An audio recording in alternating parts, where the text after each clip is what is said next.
Mr. Speaker, a text message and LOL will go down very well. There's the England football team. There's Top Gear.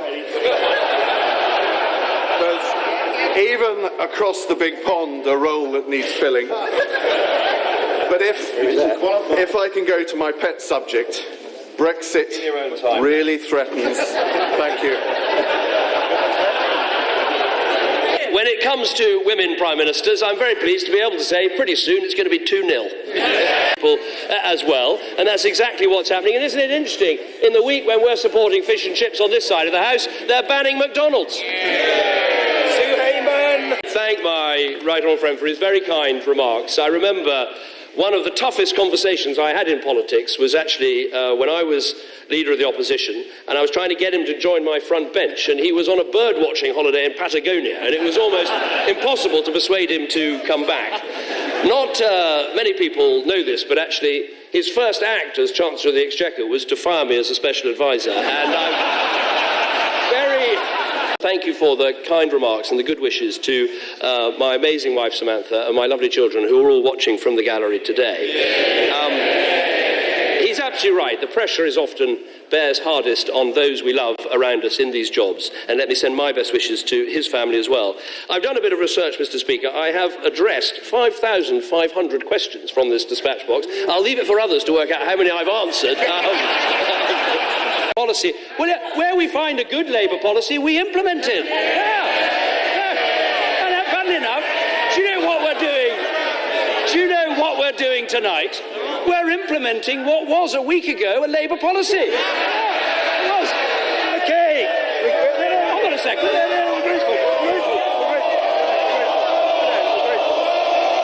Frankly, it's today of Her Majesty's opposition.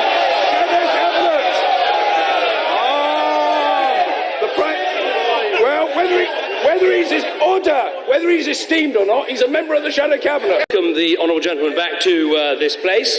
He's made some history because as a party of one, he's managed to have a backbench rebellion, which is something to be admired. Order! I'm interested that he refers to the situation of some workers who might have some job insecurity and potentially unscrupulous bosses. I suspect that there are many members on the opposition benches who might be familiar with an unscrupulous boss. A boss who doesn't listen to his workers, a boss who requires some of his workers to double their workload, a boss, and maybe even a boss who exploits the rules to further his own career. Remind him of anybody.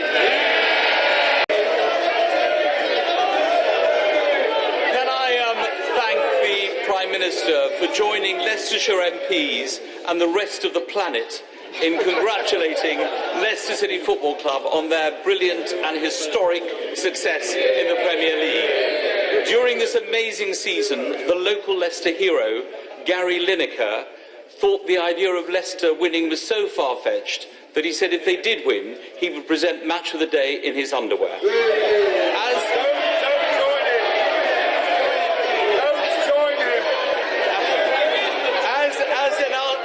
As an Aston Villa supporter, and my commiserations to the Prime Minister on their season, does he agree that in politics, as well as in football, when you make a promise, you should keep it?